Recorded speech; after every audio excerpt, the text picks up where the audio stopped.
Hello, hello. Welcome to Spice It Up with Sandra, Kitchen in the Kitchen edition. I am so excited to be bringing to you Cooking with Sandra. We're going to spice it up in this kitchen. I got to give a shout out to this amazing woman who created my apron, Laura Ronco with All My Heart Designs. You got to check her out. She did this all so perfectly. I love it. I feel like a professional chef. So here we are. I'm so excited. We're kicking off a season where I'm going to be spicing it up in the kitchen with Spice It Up with Sandra. I'm going to have different guests that are going to be coming in, and we're going to be cooking side by side, or we're going to be demonstrating something. I've got a whole lineup for this spring. It's pretty cool.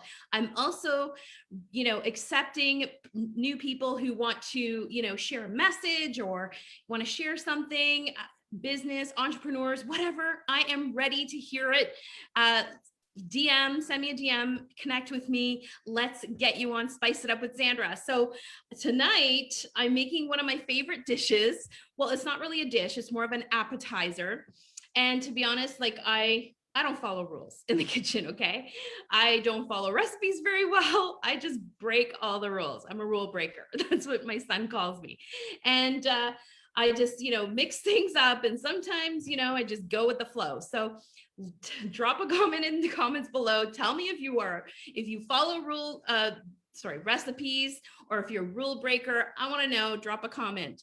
I came up with this, I don't know, I think it was about 6-7 years ago, and I make it as an appetizer when people come over, when we were entertaining, or as a filler for dinner when you've got like soup or something. It's a great side dish. It's Italian tradition, of course. So my background is Italian, and I'm also partially French Canadian. So I don't know if you guys know this, but I guess my cuisine is typically Italian because I married an Italian boy. But I like trying new recipes. I like adventuring. He doesn't. So we got to be a little bit, particular in the kitchen sometimes, but I make it for myself and the kids, right? So we can't please everybody. So I love making these because these are just so fun. So what they are pizza prosciutto rolls. Check this out. So we're going to make them here, and I love it. And I got to say, my parents make them all the time ever since I made them. I don't know if I saw it somewhere, but I thought one day, roll the prosciutto with the dough, Sandra. Hello. What an easy concept. So I get your typical pizza dough. I don't make pizza dough. You know what? I know it's easy, but I like to save time and just have fun, right? So I usually get a really good quality dough, like a Nino de Versa, or Mimi Foods is great for dough. Anything that, is fresh and you can work with. So I cut them into little pieces, like strips almost, right? And then I'll get a prosciutto. I highly suggest that you use a soft prosciutto.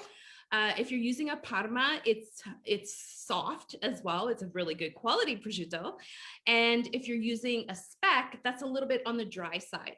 So you want it cured, but you want it in a softer form because it's going to form with the dough, right? So you kind of want it buttery, and I get the stripped sort of to match the size. It's not always perfect.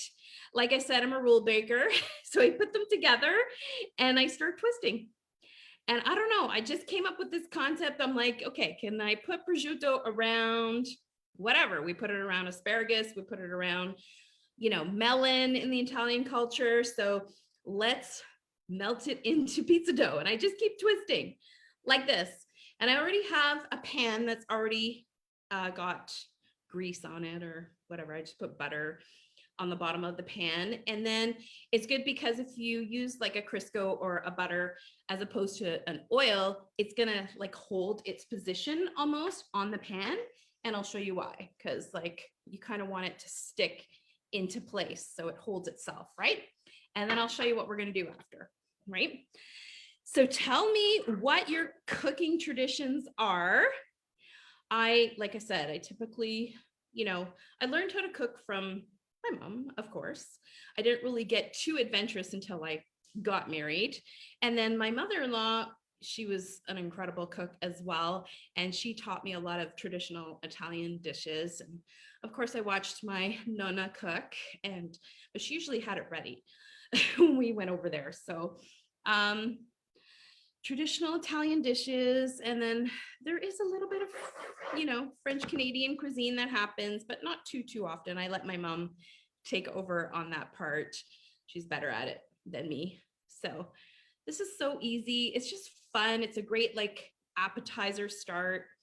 And yeah, so what are your favorite dishes? What are your favorite, do you like appetizers? Like I prefer almost just a bunch of like tapas or appetizers. That's my kind of thing, right? And then some wine and cheese and conversations. Well, I certainly miss entertaining. I'm sure you do too. I hope we get back to that very, very soon. This past weekend, I made a potato cake. That's one of my mother's recipes. She got it from somebody else and it was so good. You'll find that on TikTok. So I'm posting a lot of my recipes on TikTok in a video sequence because they're just so much fun. And you can get so many ideas for cooking on TikTok. That's literally the newest cookbook, a live cookbook, right? So I get a lot of ideas there, but this, I swear, I just like, I don't know, popped in my head one day and I just kind of made it up. So am I doing the right thing? It's so much fun. And yeah, just love adding flavors because now we're going to make like a little condiment that goes on it that gives it the flavor. So what I do is in a bowl, I take a little bit of like some kind of spices. I love this. So shout out to my Epicure friends. Bruschetta spice is to die for.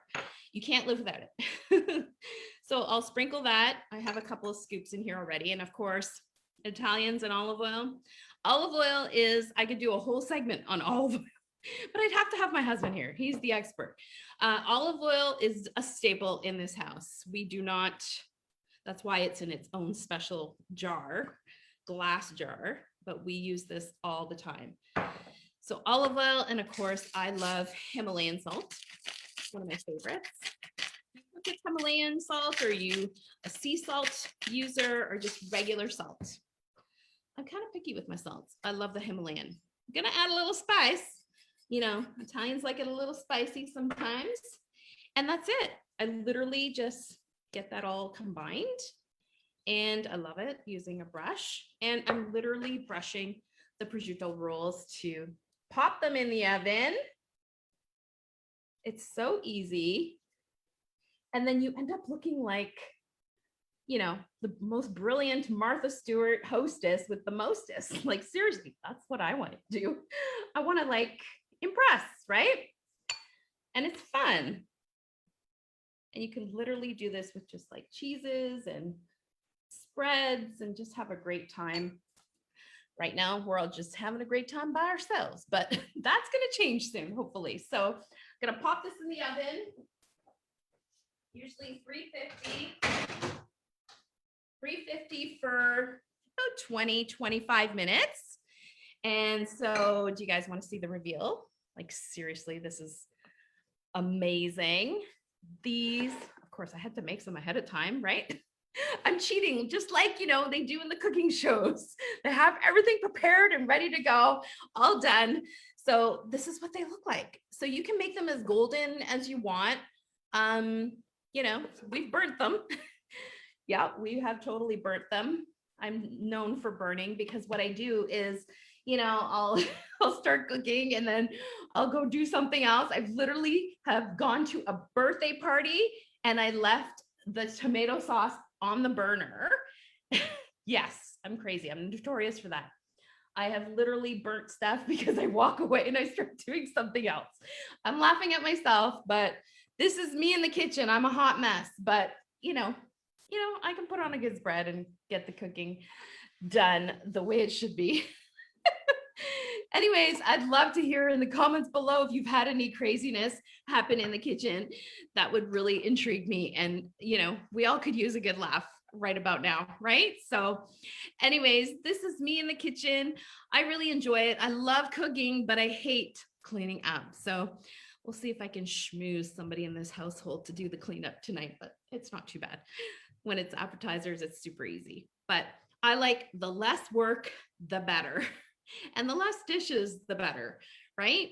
Who's with me on that? Yeah, exactly. So, anyways, Spice It Up with Sandra is here. I hope you guys enjoyed this. I'll drop the recipe down below. 20-25 minutes in the oven till it's like golden browned and ready to serve. You can just serve it up with anything, literally. So, I hope you enjoyed that. This is the first episode of Cooking with Sandra in the kitchen, and we'll see you in a couple weeks.